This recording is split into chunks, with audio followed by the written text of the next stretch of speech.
Welcome back to Beyond Sunday Morning, a sacred place to breathe, question, remember, and reimagine. I'm your host, Nordia, a Black, queer, non binary spiritual care practitioner and yoga teacher. And at one point, I was deeply rooted in traditional church spaces, and now I'm devoted to spiritual care beyond doctrine, respectability, and silence. And here we explore how the divine shows up in our everyday life and how we find spirit through our stories, our identities, work, and rest. And this season feels especially tender and expansive. As a special offering, I wanted to add a group conversation to the podcast. And in previous episodes, maybe you want to go back to season 1, we explored wisdom and indigenous wisdom with Angelique and Camille. But today we have a 2-part conversation that honors the nuance and complexities of faith and our spirituality. And we're naming faith as political today. We're naming and talking about the disorientation and liberation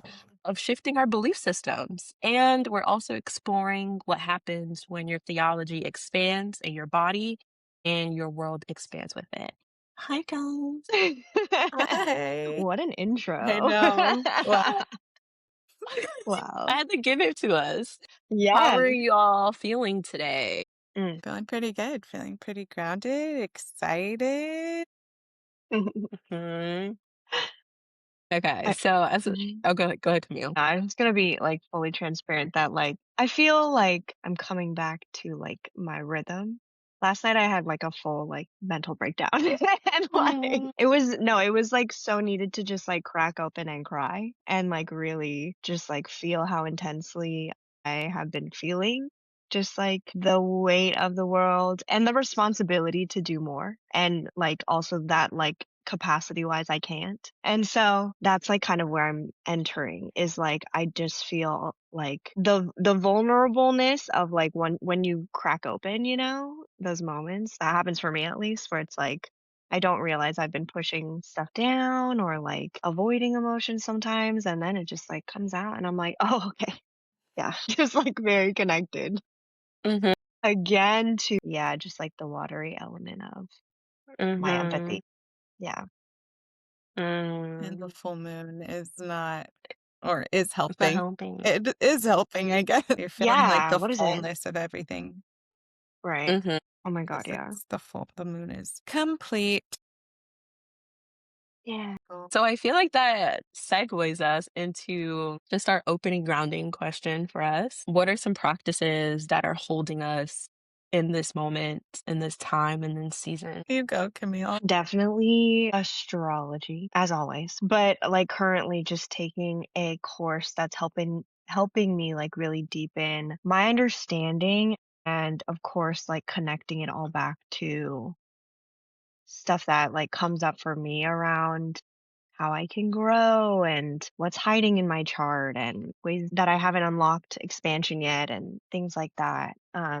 And another thing that's really just feeling so nourishing for me is voice noting and having regular contact with my like closest people through voice notes. And it's like more because it just feels so much more personalized than like a text and it just feels so much more life-giving and accessible for me to listen to my friends' voices like as I'm driving or as I'm like doing random house chores and then being able to respond back to them and just like feel filled by their energy, when you're like conveying a message and listening to their intonations and thinking about how they were going to laugh at different parts and just that connection Mm, has felt so necessary. mhm, Has really given me life. How about you, Angelique? Yeah, I agree with both of those, actually. I think astrology has been definitely like really supportive right now, where a lot in my life feels like ambiguous. And so I feel like grounded by the transits and kind of it helps to validate like all of the emotions I'm feeling that for me, I struggle to like at times name my emotions. I'm very perceptive of the emotional world around me, but like for myself, I get really stuck. And so it helps a lot with Mhm. that, especially right now where I'm Yeah. navigating a lot of grief in my life and transition. So for the same reason too, the voice notes have felt really good in my like, yeah, just in feeling connected to community.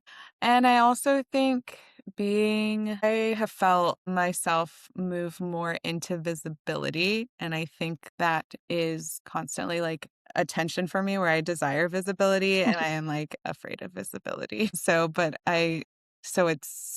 It's been really like a practice for me the last few months has been being very visible in like my very deep internal things and like Mm. making my internal world visible, but also making even my work as a spiritual director, as a healer in my community visible to community, like so many different areas of my life. So I think that's been a practice for me the last few months is like how to stretch into visibility. And that's vulnerability. And that's vulnerability creates It is. connection. And that's deeply what we need and desire. And so it's felt really good. But yeah, I think those things are Mhm. supporting me right now. Yeah.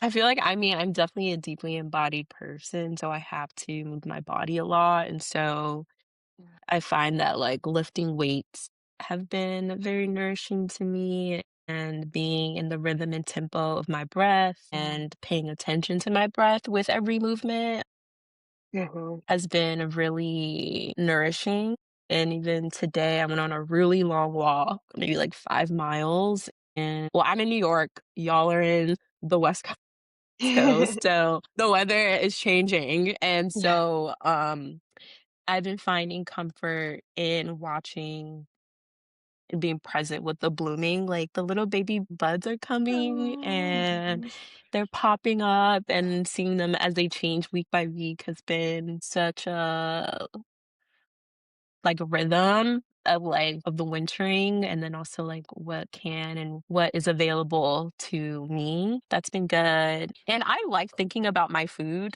I like thinking about what I'm gonna cook, so I just love the idea of being like, "Wow, I'm gonna have breakfast tomorrow morning," and so I eat the same breakfast every morning, and so I just like, "Wow, I'm gonna have my breakfast tomorrow and my coffee."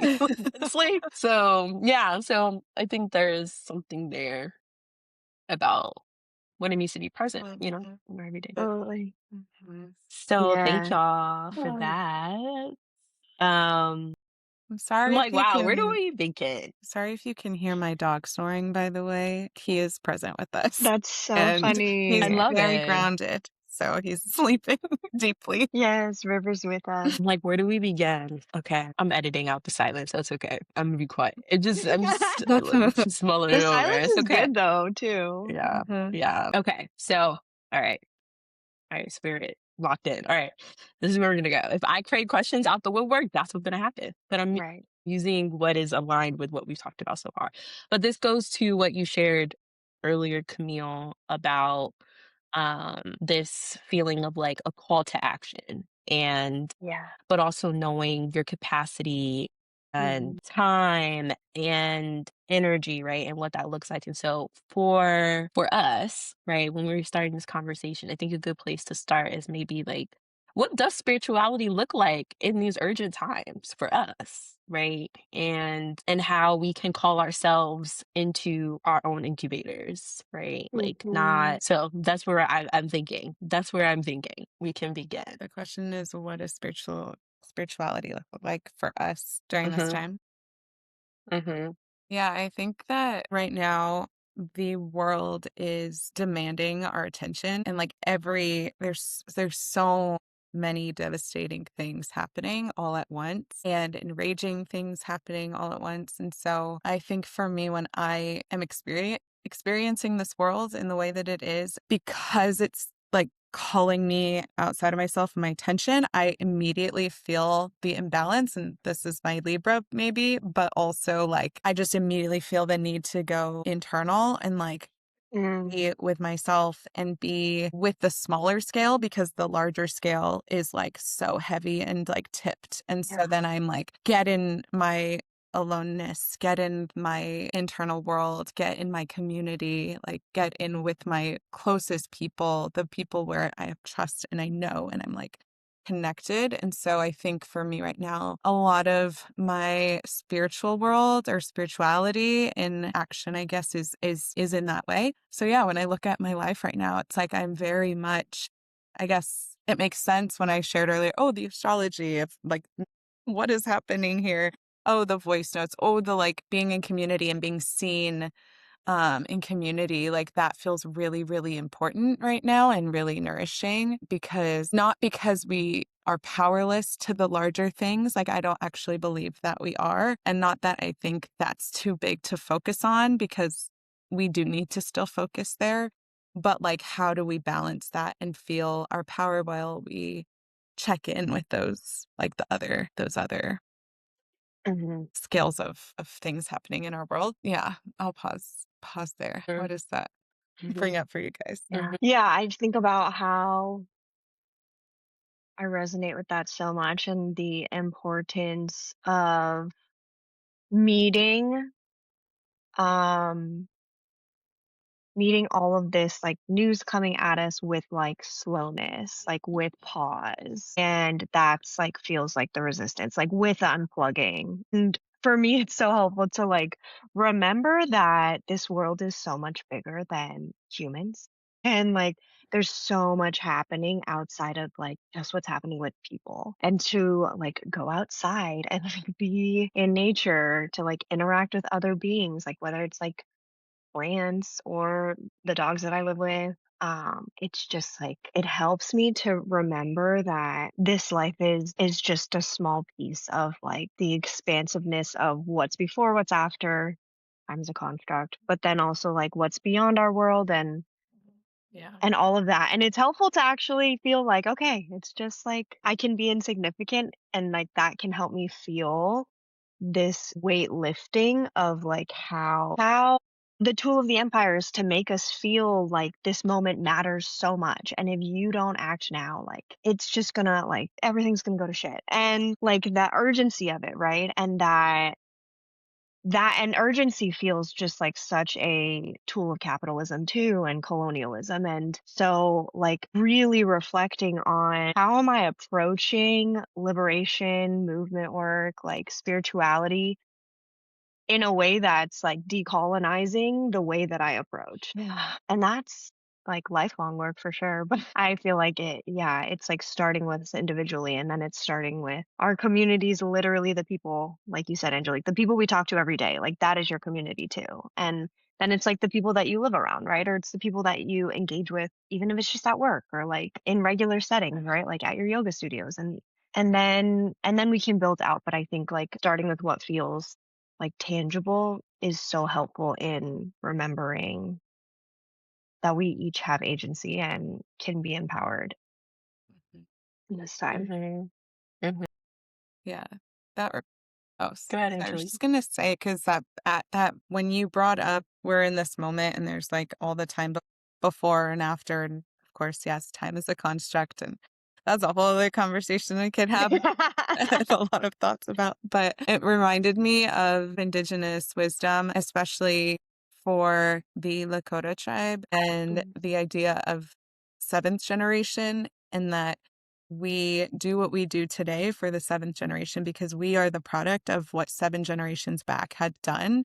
And so we're mhm, living into that. And so what we do and create today and how we change and impact our world around us is impacting seven generations forward. And when you have that idea, it's like there isn't there isn't that same type of urgency, like I must fix this thing now, but that like you're sowing into something that is to come mm, and that we're a part of the future generation and the generation after that, and the ones before. So I think, yes, exactly. It is an indigenizing of your whole idea of what it means to like mhm. feel into your power and to feel into how to engage in the times that we're in. Yeah, so crazy. I was just thinking about this like philosopher, poet, and professor, Dr. Bayo Eko Molafi, and he says like the times are urgent, let us slow down. And it's so interesting. I think even for me, I think my spiritual practice is calling a death to my ego and a death to what I even consider to be spirituality, because for the last maybe 2 decades, it was like this Christocentric view that was wrapped in my productivity, my self worth, my esteem about my body, about Mm, the relationship escalator, how I even envision life to be, right? And I think what we're all experiencing in our bodies is that like feeling, at least for us, I mean, at least for me in my 30s, it's like I was supposed to have that life that they told us that we had to work really hard for when we were little kids, right? Like you just had to go get the degree. Many of us got 2, 3, 4 degrees, and we still are like, like on the cusp of this. And I think like even what you're saying, like Angelique, of just like re-indigenizing like our experience and wrapping like how we even I think time is important. So we can bring it in because I think it's like this like wrapping of like reimagining time of like Mhm. Mhm. what I even imagine my next like 10 years to be. Like and I think being in community with people so far, my community, there is anxiety. It's like you turn on the news, that you turn on, there's so much that you're being bombarded with that you're like, "Can I even envision that far? Am I even allowed?" And I think that is the point. We have to, Right. and we have to envision the future and it just and the depth of it is just it's not gonna look like the grief is not gonna look like what they told us it was gonna look like. Like empire, what we known to be empire is gone. What I've known to be my spirituality is gone. But it is tapping it into the earth. It's tapping to the rhythmic of what she's doing because she's saying something, right? Mhm. And so it's like, what are our new metrics? And my spirituality feels like she's adapting every single day. And Mm. somehow my work now is going into like my Ori work. Who knew? Which my Ori is something that I was told that I need to work on. So my higher self. Mm. LOL, I may edit that out. No one needs to know that part. But yeah, so it's like how do we adapt and call in all those tools, I think is mostly where I'm coming at. This is reminding me of this wonderful astrologer on TikTok. I don't remember her name, so I can't credit Yeah. her, but I wrote notes literally yesterday about what she was saying, and I need to share it because it's like so connected. Is that what you're saying? Like empire as we know is gone, spirituality as we know is gone, all these parts of you are gone. And she was speaking of like when you are untethered from all of the things that have sucked your power, like you're untethered from what you believed you needed to live into, like capitalism, patriarchy, all of these systems of oppression, when you are untethered to those things, you're untethered to what spirituality had to mean. Like it is Mm. now your power comes back to you, but it's in these fragmented pieces. So it's like, oh, you got a little bit here, a little bit here, a little bit here, but it doesn't make this whole. And you're just like, but it's here. And what happens Yeah. when you like untether yourself from these things that are not meant for you anymore is the possibilities in front of you. It's like an open door and it's like anything is possible now. Your spirituality can mean Mhm. anything you want now. You can create worlds Mhm. and communities that align with whatever you want now. Like you don't, but then the thing about that is when you have your autonomy and your choice back, that sends your nervous system into freeze. Oh my God. What Mm. do I do? There's too many options. Before everything was told to me what this is supposed to look like. And now I choose, which is beautiful and terrifying for our nervous systems.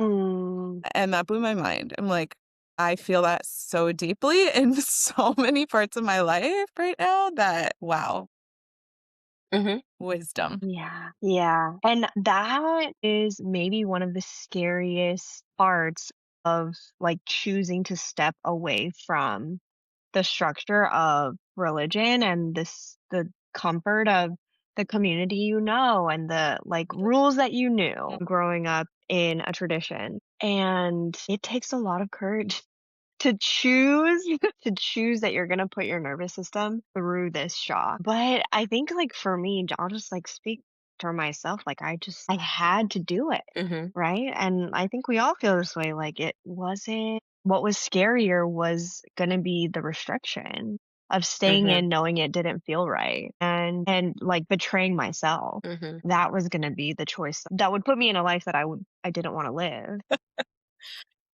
Yeah. I like yes.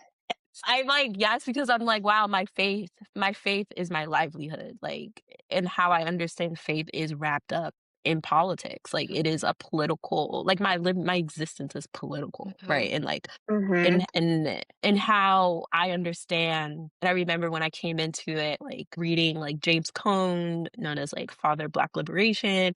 And I remember he said, like, when I was in seminary and like read his book for the first time, he's like, God is with the oppressed. And I was like, wait, what? But it was like, yes, Absolutely. and like to say like what does Divine Spirit say about the conditions in which we have to live under? That's not only like, which makes sense, right? Because the materiality of our bodies are bound up in the conditions of this world. And Mm. I'm like, okay, so what are the conditions of this world? And are they allowing me to live into my freedom? That made me think that we police like the empire of spirituality. Let's see, let me use that as a terminology. Okay, bitch. The empire of spirituality. It's like, did I make something up? Love it. Mark that. Spirit. The empire of spirituality or Yeah. religion Mhm. is it thrives off of us policing each other. It thrives off of us doing that. Right. So, like you said, Camille, like you choosing yourself, you Mhm. chose your life. I don't know how many times, like, honestly, if I didn't choose this way, I don't know. If I didn't like make this choice, I don't even know what to think. Like, I Mhm. really, like, you Mhm. know what I I mean? don't Like, know. Yeah. Yeah. I don't know where my mental space would be. You know what I mean? And Right. so it feels like you said, like this, it's wellness, right? It's like, if I'm going to live well, I'm going to live fully. And like, you Mm. don't want to live in confines. So it's like, if you're going to do it, you might as well do it. You might as Yeah. well. It's like, girl, you might as well be gay already. Like, just do it.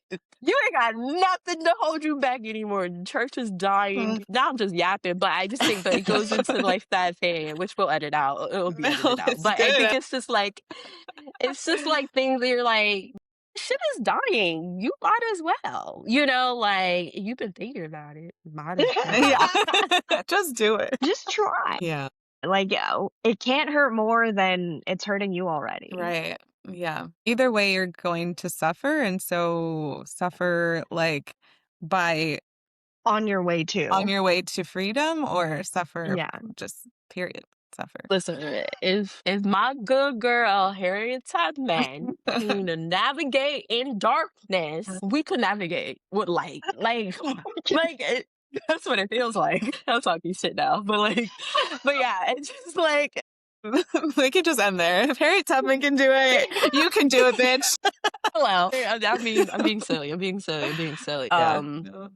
But yeah, I think we all are experiencing, and that's the thing about it. I think that's what it could be very cognitive dissonant for me. I'm like, you think you're free because you're over there, but you're not. Mm. Yeah. So anyway, And that's the scary thing about religious spaces is this like they sell you freedom. They sell you freedom, but it's actually control masked as Mhm. freedom. And the thing also is like your body knows. Your body knows. Your body is wise. And it's why we all are so keyed into embodiment and actually listening to our breath and our bodies, like why that has been a lifeline for all of us throughout this Mhm. journey for just, yeah, however different our starting places were, like body has always been like that compass to truth. And like, no matter what people can say or what structures people can create, what kind of boxes people can like build around you, like your body is so wise and will guide you out into what is true freedom. And I think that's also been like a lifeline for me through the journey of navigating through the unknowns is like this invisible like line or I don't know if have you all heard of string theory? It's very different than what we're talking about, but like I feel it's almost this string pulling me and guiding me, my body through deep periods of grief and fear and unknowns. Yeah, I'm curious like what y'all relied on, what else we relied on, I guess, as we navigated the unknown. I'm just like envisioning Harriet Tubman now and it's making me giggle, but like I mean, as like in that same journeying, right? Like in the spirit of journeying, what were those things those tools you like, I don't like tools, the things you navigated the unknown with. I guess. Yeah, I think, I mean, like for me, I'm not gonna lie, I'm still working through my own grief and anger of, not having it all figured out yet, or receiving this promise that was given to me of like, if only you went this way, you would have this, And I think that's my grief that I'm still sitting with and holding. And something that's holding me is that I'm not the first person to do this. I'm not the first person to have a multi faith tradition that is wrapped up in our bodies. Like it's not, And I think holding that my ancestors wanted this version for me, and also I will want this for my lineage after me, that they can know that this is embodiment and living this life is more than feasible. Like you can do this. And I remember as a kid, um as I would go to bed, I remember just having this, like, deep grunting feeling, like, "This isn't it," and that Mm. feeling was coming from, like, the rigidity, it was coming from, like, "You telling me people just worry about going to church all the time, or worry about what God thought about what they were doing all the time, or, like, worried about what other people were doing." Like, it really was like, "This is not it." Like, school, church community, you can't tell me this is the rest of my life. And if it is, I don't want it. And, and I think it goes back to what Camille said. Like, it really is, I don't want this life. And I think from a very young age, if I'm being honest, I knew I did not want that life. Like, just didn't. Yeah. Didn't want that life. Me either.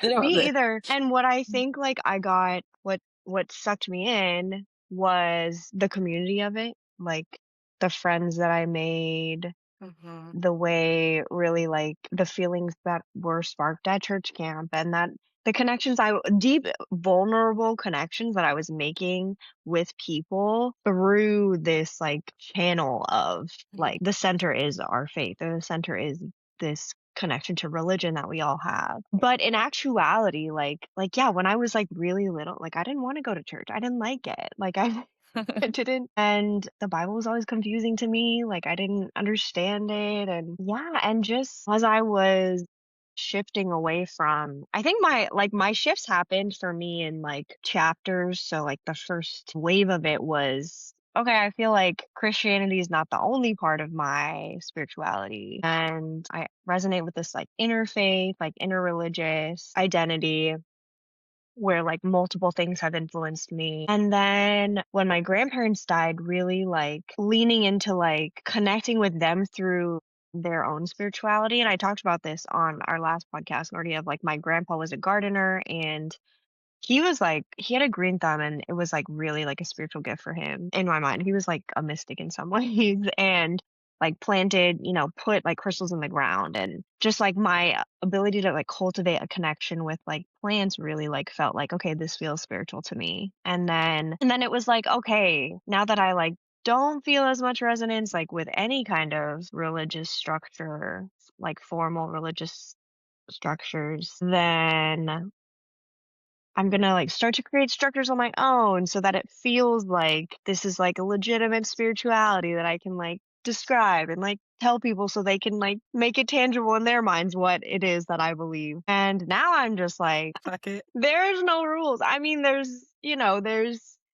beliefs and there's morals and there's like values and but it's not like I have this doctrine. It's not like my spiritual practices are always this and they always work. And Mhm. this is exactly how I connect with the divine, and it works every single time. Like, no, that doesn't that's not how it works. And that's like literally what I love about it is like getting to really explore like, okay, in this season, this new like spring season, what does it feel like is like connecting me with the divine, with my highest self, with the natural world. And that's what I got, And then it's gonna change when there's season changes, and I'm good with that. I'm excited to see what else I haven't discovered yet, or revisit spirituality practices that I haven't done in a while even. Mhm. Yeah, I wanted to be in the church opposite of you guys. I was really trying to like resonate, and I was like, you know what? I'm not gonna lie to myself. I wanted to be there. Like, Yeah.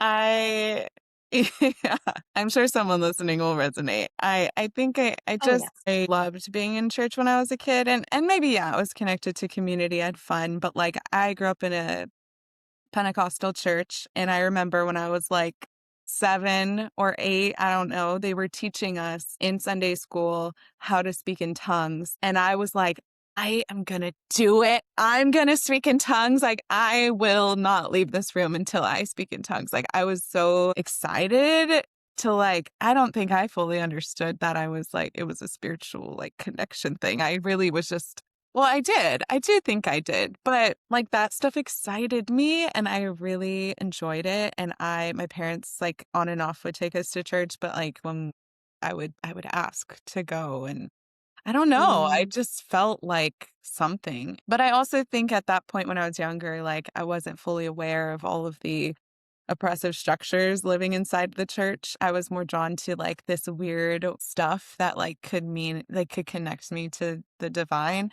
I was the kid like raising my hands in worship and my parents are not those people. They're very like quiet and they don't want to be seen and like my dad made comments even of like on the drive home of "Oh, I never understand why people have to like raise their hands and act like to make themselves the center of attention and to me, I was like, "What?" Like, I love that shit. Like, I was so like, I wanna connect with God like that. I want to be so visual and, like, so connected that it doesn't matter who's looking. I'm like I just yeah, I think it really was for me a way to, like, express this, deep connection I just felt to spirit, and Mm.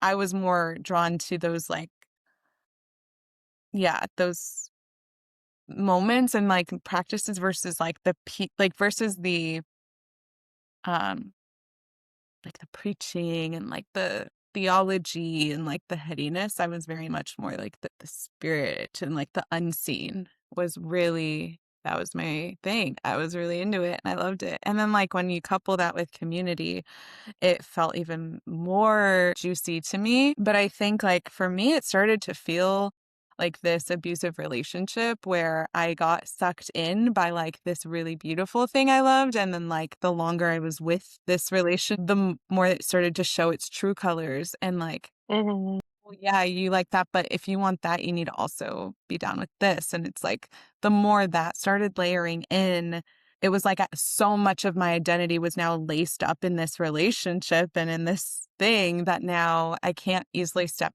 back because I lose a lot by doing that. And that quickly over time, like, became apparent that I don't agree with this. And this doesn't align with like my values. Like, I don't believe that. That doesn't sit well with me. And like, I felt stuck. And I think, yeah, now in this place, like, I never want to feel that stuck feeling again. Like, I love, to your point, both of you, just, my spiritual practices can be what I want them to be, and, like, I don't have to attach to any oppressive systems or, like, theologies in order to be in connection with the divine, be Mhm. connected with community, and I think that's what, like, I've learned through the process of disconnecting, yeah, is just the liberation from all of the bullshit and the oppressive systems, like, decoupling that from what my spirituality has to be. Mm. And I think honestly, if I think about it, like the things that drew me into the church in the first place are the things I still fuck with now. Right. Right. I'm like, Right. "Oh, you were a young mystic." I'm still Yeah. talking to the like spirit and I mean not different Yeah. languages, but like I don't know. Like yeah, I'm using different tools to have those connections. And yeah, Mhm. I think it's always just been there. But yeah. Yeah. I feel like 2 things are coming up for me. First, like, in listening to your story, Angelique, I'm, like, thinking about there was something that I'm hearing you discovered, and I feel this way too, like, I discovered about, like, this, like, intuitive connection that I can have with something beyond myself that, like, feels just like bright light, like, I don't know, Mhm. but that was there, amidst the like human imposed structures of it all. And so and like in that way, like I'm like grateful I was able to go through that experience to even uncover that that was something I was seeking or like wanting, and then to like really find like, oh, I don't need this religion to have, Mhm. feels like that's then the place where I'm like, okay, now I can like bravely step away and know that I can still have that transcendent experience and feel this like intuitiveness, this mystical thing that I can't really explain, but just like just feels crazy and I just want to know more about it. Like that's what it is for me. It's like that helped me like be brave to step away. And the second thing that I'm like getting this theme of as we talk is like how much of like image matters, right? And like our people pleasing and the way that we're presenting ourselves and the ways that others are perceiving us, and we are taught to care about how everyone is perceiving us, and like that there it's just like so soaked into like everything that I can like hear in my memory of like different conversations or ways that I was like being told that I needed to form myself and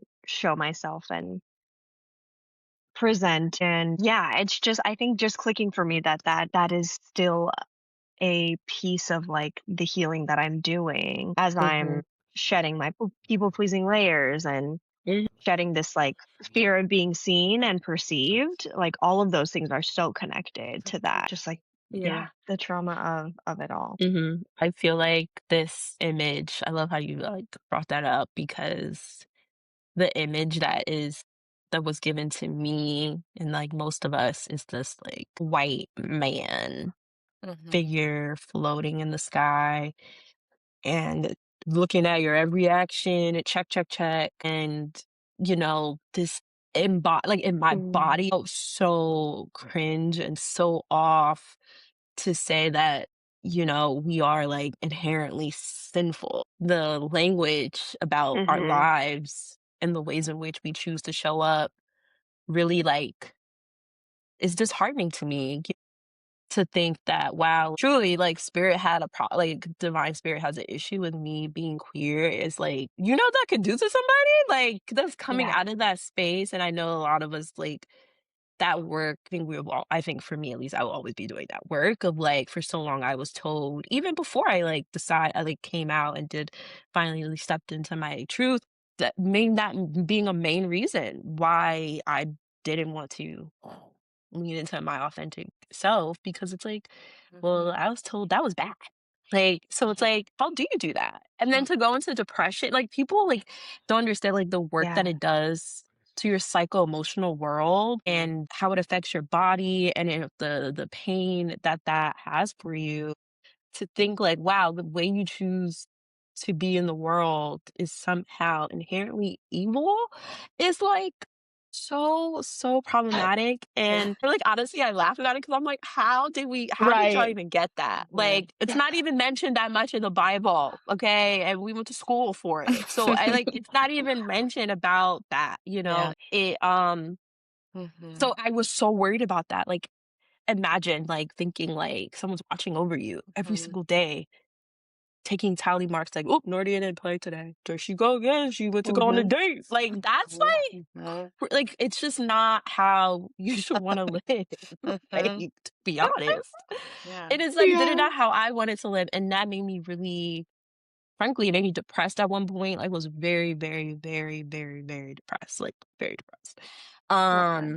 And I think most people know that. Like, I like tell people like I didn't go to therapy first. I had to go to a spiritual director to sit with my faith and my sexuality and my Oh my God. identities to be able to kind of like help Mhm. bridge the gap again of spirit, not the church, and Mhm. like had to do that deep work. And it took a smooth couple years, Mhm. like maybe like Wow. 4. Like we did smooth work for 4 years together to the point where I remember in a session, she was like, something happened and she was like, "Oh my God, Nordia, you didn't think that God punished you." And I was like, I can't believe that was Mm. anything that went wrong in my life, anything that was unpleasant, Mhm. anything that was just like, what the fuck? You know, when things like happen like that, my Yeah. immediate thought was like, wow, I did something terrible. That's why God is punishing me. That's my Mhm. punishment. Like, that's some deep psychological that I don't want that for nobody. I mean, I can laugh now, obviously, but I couldn't laugh back then. But, like, that's the word, like, Yeah. that's what people are holding, you Yeah. know?